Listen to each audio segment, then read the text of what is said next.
오늘 소개할 책은 디커플링이라는 책이에요. 이 책을 읽게 된 이유는 요즘에 스타트업에 관심이 많아졌어요. 현업 프로젝트를 하면서 클라이언트가 대부분 한국의 유명한 테크 기업이다 보니 그들이 어떻게 기업을 만들고 성장시켰는지 배경을 분석하게 됐어요. 저자는 성공한 스타트업을 분석하다가 공통점을 발견해서 이 책을 펴냈거든요. 디커플링은 탈동조화 현상으로 현재의 흐름에서 이탈해서 새로운 흐름을 만드는 그런 걸 얘기해요. 저자는 성공한 스타트업의 공통점이 바로 이 디커플링을 이용한다는 건데, 스타트업의 디커플링 현상은 새로운 흐름을 만들 뿐만 아니라 시장 전체에 영향을 미치고 기존의 기업들의 자리를 위협하고 빠르고 거대하게 성장하고 있다고 합니다. 미국의 베스트바이라는 우리나라로 치면 하이마트 같은 전자제품 및 컴퓨터를 전국적으로 판매하는 유통업체가 있어요. 스마트폰이 등장하기 전에 하이마트는 여러 기업의 전자제품을 실물로 전시해서 체험도 할 수 있고 가격 비교도 해주고 저렴하게 구매도 가능했어요. 그래서 하이마트가 전국적으로 열풍을 일으켰어요. 광고가 생각나네요. 하이마트로 가요. 하지만 최근에 하이마트 매장이 점점 줄어들고 있는 추세인데, 그 이유가 스마트폰이 등장하면서 인터넷에 접속만 하면 언제 어디서든 제품을 자세하게 비교해주고 클릭 몇 번이면 최저가 제품을 집까지 편안하게 배송받을 수 있잖아요. 하이마트 매장은 제품을 둘러보는 용도로 전락하기 시작한 거고, 이런 쇼루밍 현상이 베스트바이에도 나타나고 매출에 심각한 영향을 끼치는 거죠. 이 쇼루밍 현상을 다시 한번 설명해 드리면, 오프라인 매장에서는 제품 확인만 하고 온라인이나 모바일로 실제 구매를 하는 쇼핑 형태예요. 쇼루밍은 하이마트나 베스트바이에만 국한된 문제가 아니라 대형 마트에서도 일어나고 유통시장 전체의 흐름을 바꿔버리고 기존의 고객을 유지하기 위해서 유통업체들은 서로 최저가 보장이라는 문구를 내세우며 경쟁을 벌이고 있지요. 베스트바이가 타격을 받을 때 아마존 같은 온라인 쇼핑 플랫폼은 오히려 이용자가 늘어났어요. 위에 언급한 쇼루밍을 적절히 이용한 고객들이 구매는 아마존 가서 최저가로 하는 거죠. 그래서 베스트바이에서는 이런 현상을 막을 수 없다는 결론을 내렸고, 고객들이 쇼루밍 하는 것을 막을 수는 없잖아요. 그래서 매장을 방문하는 것을 내버려 두고 대신에 공급자인 즉 제품을 전시해야만 하는 제조기업에 특별 전시 코너를 빠방하게 만들어줍니다. 그리고 대신 비용을 청구하죠. 이렇게 위기를 모면을 하는데, 제조기업은 특별 전시 코너가 마케팅 차원, 그러니까 광고 같은 거잖아요. 베스트바이에서 구매를 하던지 아마존에서 구매를 하던지 결국 매출을 낼 수 있기 때문에 베스트바이의 비용을 지불하고 특별 전시 코너를 이용하는 거죠. 여기서 베스트바이와 아마존의 차이가 무엇일까요? 베스트바이가 왜 아마존의 위협을 느끼는 걸까요? 베스트바이의 가치사슬은 고객을 유입해서 제품 체험을 시켜드리고 브랜드 비교도 해드리고 가격도 우리 저렴해요, 이렇게 이제 홍보를 하면서 판매를 유도하는데, 아마존이 이중의 가치사슬인 브랜드 비교와 가격 제시 부분의 정보를 인터넷으로 해주고, 베스트바이의 가치사슬을 끊고 이제 그 부분으로 인해서 매출을 아마존이 일으키고 있는 거예요. 저자는 이렇게 가치사슬의 연결고리 일부를 깨트린 후 훔쳐가는 방식이 디커플링이라고 소개하고, 스타트업 대부분이 디커플링을 통해 성공하고 있다고 설명을 합니다. 기존 기업들은 살아남기 위해 스타트업을 공격적으로 인수를 하거나 소송을 걸면서 대응을 하고 있어요. 스타트업이었던 우버는 고객이 유지 비용이 많이 드는 차를 소유하는 것과 운전하는 것에 가치사슬을 끊고 소유 없이 차를 공유하는 서비스를 제공합니다. 그리고 이 서비스로 성공을 했고, 그리고 또 다른 스타트업인 렌트 더 런웨이는 여성들이 고가의 디자이너의 제품을 좋아하죠. 그래서 옷을 소유하는 것과 입어보는 가치사슬을 끊고 고가의 디자이너의 옷을 고객에게 대여해 줌으로써 성공했어요. 스타트업 대부분이 고객의 니즈와 트렌드를 파악해서 디커플링을 시도해서 성공한 기업들입니다. 디커플링 현상이 점점 더 세분화되고 있는데, 음악으로 예를 들면 음악이 이제는 개별 구매가 가능하고 스트리밍 서비스를 이용하는 형태로 바뀌었어요. 전자책도 고객이 원하는 부분만 낱장으로 구매를 할 수 있다고 합니다. 그리고 넷플릭스처럼 콘텐츠 제작과 배포를 동시에 함으로 예전에는 DVD 같은 거를 대여를 해주는 데가 있었으니까요. 근데 지금은 이제 넷플릭스가 중개인을 거래에서 제외시켜버리고 이제 독점을 하고 있는 상황이죠.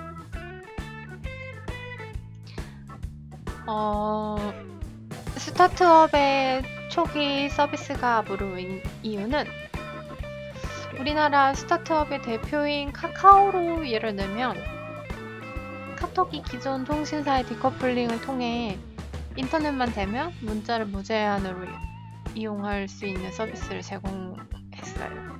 다 아시겠지만 카카오는 무료 카톡 서비스만으로는 수익화를 할 수가 없잖아요. 하지만 이제 카톡을 이용하는 이용자는 대국민적으로 많고,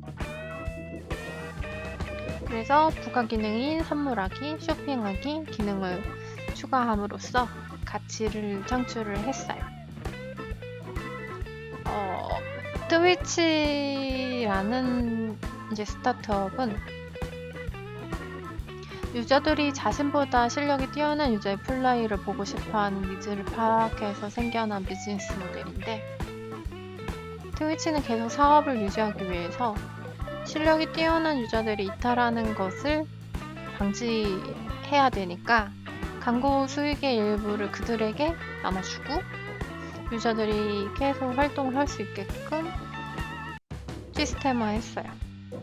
유튜브 역시 고품질의 콘텐츠를 보유하기 위해서 광고 수익의 일부를 유튜버에게 배분을 하고 유저들이 창작 활동을 할 수 있게 해주죠.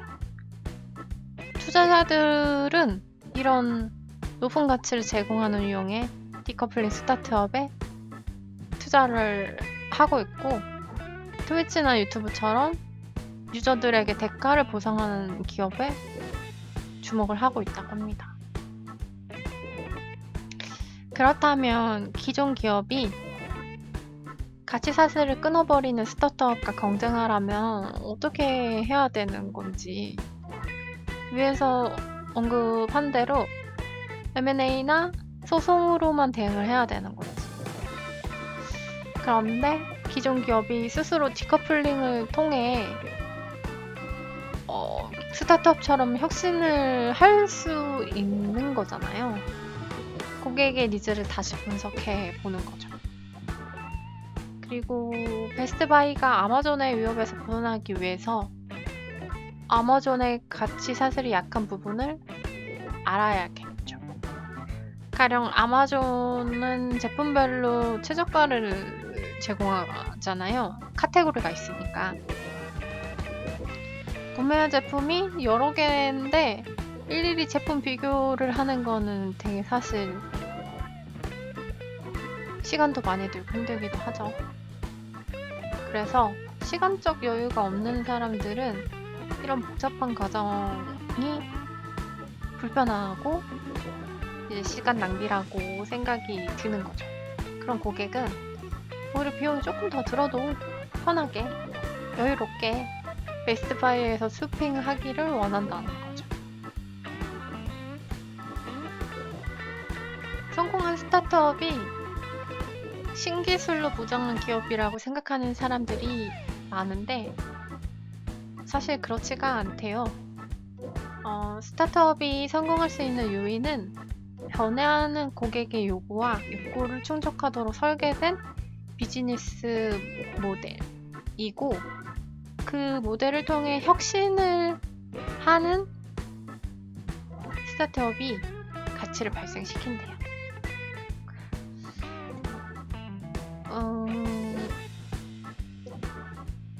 프린터가 보급화되면서 그러니까 제가 어렸을 때만 해도 이제 컴퓨터는 프린터가 필요했었어요. 근데 지금은 프린터를 많이 쓰지는 않지만 그때는 뭔가 약간 세트 같은 느낌이었거든요. 프린터는 많이 이제 보급화가 되면서 가격이 저렴해졌는데 카트리지 교체 비용이 엄청 비쌌어요.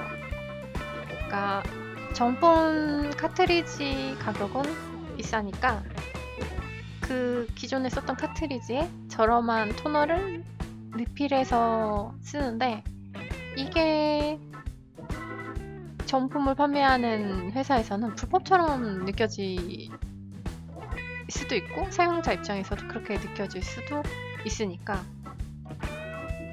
예를 두고서 프린터 제조 기업인 엑스마크가 이 자기 카트리지에 토너를 채워갖고 판매하는 인프레션 프로덕트를 상대로 특허 위반 소송을 낸 거예요.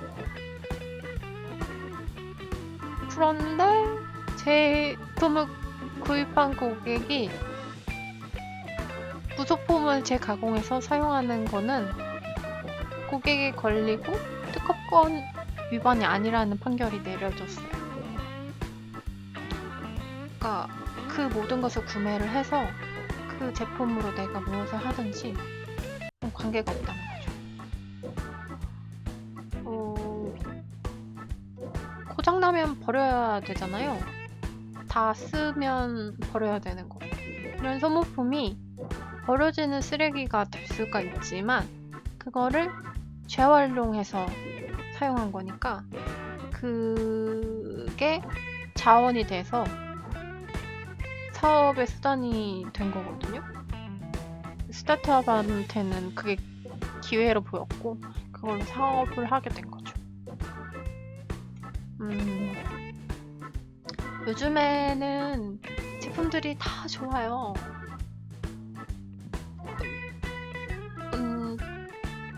살 수 있는 제품들도 많고 그러다 보니 이 넘쳐나는 제품들을 팔고 싶은 사람도 많고 싸게 사고 싶은 사람도 많은 거예요. 그래서 중고 시장이 점점 커지고 있는데 저도 당근마켓을 종종 이용합니다. 당근마켓 같은 유저와 유저를 연결해주는 플랫폼도 있고 명품 좋아하시잖아요? 명품을 중고로 판매도 하고 구매도 할 수 있는 구구스라는 것도 있고 중고 도서를 판매하는 알라딘 같은 비즈니스도 인기를 끌고 있습니다. 저도 책을 알라딘에서 종종 구매합니다. 책에서는 명품 핸드백, 금세공품, 캠핑카 등의 감가상각률이 낮은 제품이 다시 재판매하기 좋다고 소개되어 있어요.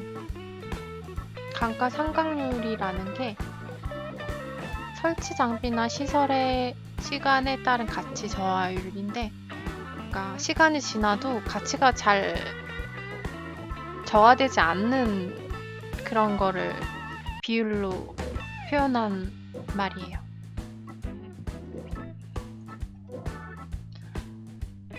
기존 기업과 싸워서 이기기라는 되게 어렵죠, 스타트업이. 그래서 대부분 처음 시작하는 스타트업은 실패를 많이 하죠. 기존 기업이 고객에게 인정받은 우수한 제품들을 보유를 하고 있고 계속 이제 재구매를 하니까요. 스타트업이 기존 기업의 이런 제품보다 더 좋은 제품을 만드는 게 쉽지가 않잖아요. 그리고 기존 기업들은 핵심 인력도 보유하고 있고 영업수단도 많고 자금 면에서도 스타트업보다 우위에 있어요. 온라인 마켓플레이스는 시작하기 정말 힘든데 사업이 자리만 잡으면 크게 성공한대요. 우리나라로 치면은 좀 유명세를 많이 탔던 게 인블리가 그렇게 성공해서 조금 타격을 많이 입었는데 어쨌든 한번 자리를 잡으면 크게 성공한다고 합니다. 성공한 마켓플레이스의 설립 과정을 분석해보면 파괴적 스타트업에 자리 잡기 위한 팁을 엿볼 수 있다고 합니다. 그러면 예를 들면 지금 아까 설명한 인블리가 어떻게 성장했는지를 분석해보면 팁을 얻을 수 있다는 게 되겠네요. 근데 인블리가 적절한 일은 아닌 것 같네요. 스타트업이 디커플링을 통해 사업을 시작했지만 성장하지 못하고 실패한 이유는 고객을 충분히 확보하지 못했거나 끌어들인 고객에게 이익이 되는 서비스를 제공하지 못했기 때문이에요. 스타트업이 성공하기 위해서는 고객 확보가 필수적인데 에어비앤비가 초기에 집집마다 돌아다니면서 임대주를 설득해서 집을 등록을 했고 공급자와 구매자의 거래가 반드시 이루어지도록 엄청나게 노력을 많이 했다고 합니다. 왜냐하면은 한번 플랫폼에 떠난 사람들은 다시 돌아오지 않으니까요. 그래서 고객을 현명하게 선택하고 이들에게 서비스를 효과적으로 제공한다면 스타트업은 적은 비용으로 더 많은 것을 얻을 수 있습니다. 우버는 차가 없었고 넷플릭스는 매장이 없었어요. 에어비앤비도 호텔 객실을 소유하고 있지 않았어요. 이들 스타트업의 공통점은 오직 고객 유치라는 관점에서만 매출을 발생시킵니다. 사업 방식이 자원 및 자금 중심적인 게 아니라 순전히 고객 중심적이고 고객에게 이윤을 뽑아먹기 위해서가 아니라 고객들이 지속적으로 시스템을 이용하게 만듭니다.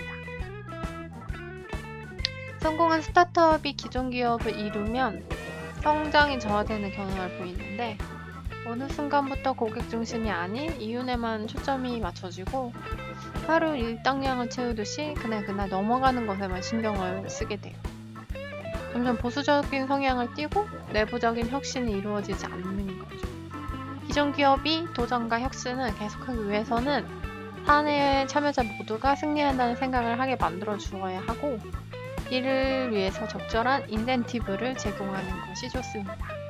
하지만 어떤 이들에게는 돈보다 시간이 더 중요해서 이런 직원들은 시간을 제공해야 된다는 거죠. 적절한 휴가를 제공하는 것이 좋습니다. 인투이트의 공동 창립자 스콧 쿡은 혁신은 참신함 그리고 중후성이라고 정의했어요. 즉 새로운 계획은 참신한 건 당연하고 고객에게 의미가 있어야 되고 그리고 고객에게 도움이 돼야 된대요. 그런 서비스를 제공해야 된다고 합니다. 비즈니스 총괄자는 콘텐츠 제작, 디자인, 마케팅, 손익 관리하는 비즈니스 능력을 갖추어야 된다고 생각합니다. 이 말이 되게 인상 깊었어요. 이런 부분들을 다 다룰 줄 알아야지 이 비즈니스 총괄자의 그런 역할을 할 수 있다는 거죠. 넘쳐나는 기능과 정보의 홍수 속에서 사람들은 기억력의 한계를 일으킵니다. 기억해야 될 게 너무 많고 과정들이 너무 복잡해지고 있어요. 그래서 단순하고 직관적인 디자인과 기능이 오히려 인기를 끌고 있고 복잡한 거 싫은 거예요. 페이스북의 저커버그나 애플의 스티브 잡스처럼 복장까지 단순하게 변화시킵니다. 이런 한번 설정하고 잊어버리기는 심플하고 미니멀한 트렌드를 만들고 있습니다. 저자는 개인 차량, 자동차 제조, 항공여행, 대중교통을 포함한 소비자 이동 분야에 지불한 비용이 상당 부분을 차지하고 계속 증가하는 추세를 보이고 있다고 합니다. 교통비 부분이 점점 증가하고 있고 요금도 계속 이제 오르잖아요. 그래서 이런 말을 썼고 대신 향후에는 오히려 개인 소유 차량은 붕괴가 되고 위에서 이제 공유가 많이 늘어난다고 했잖아요. 그것처럼 대중교통과 택배 수송 분야가 훨씬 발전하는 걸로 보고 있대요. 잠재적 비즈니스를 그럼 어떻게 발견을 해야 되냐? 시야를 넓히고 심하게 비용이 비싼 거를 찾는 거예요. 그리고 영역 전체에 걸친 트렌드는 어떤지 또 이해를 해서 그런 걸로 비즈니스를 찾는 게 좋다고 합니다. 이렇게 성공한 스타트업에 공통적으로 나타난 사랑 끌어모으기가 왜 중요한지 그리고 스타트업이 기존 기업을 디커플링하는 과정을 이론적으로 잘 설명해주는 책입니다. 저자는 스타트업과 기존 기업이 서로 성장하기를 바라면서 편향적이지 않게 서로 어떻게 해야지 둘 다 성장할 수 있을까에 대해서 생각을 많이 한 것 같아요. 하지만 저는 이 책을 읽으면서 철저하게 스타트업 관점에서만 책을 읽었습니다. 왜냐면 위에도 설명한 바와 같이 스타트업에 관심이 많고 스타트업은 어떻게 성공해야 되는지 분석을 하다 보니까 기존 기업과 스타트업의 출발선은 좀 다르잖아요. 아무래도 스타트업에서 혁신이 더 많이 일어나니까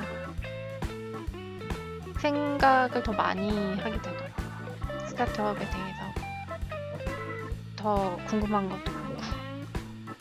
이 책이 되게 두꺼워요.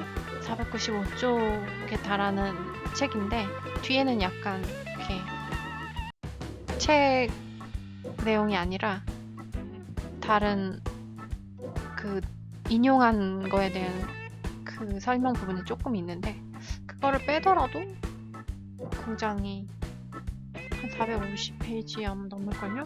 그 정도에 달하는 책인데 두꺼워서 오래 읽었습니다. 그래도 이 저자가 되게 분석을 잘했어요.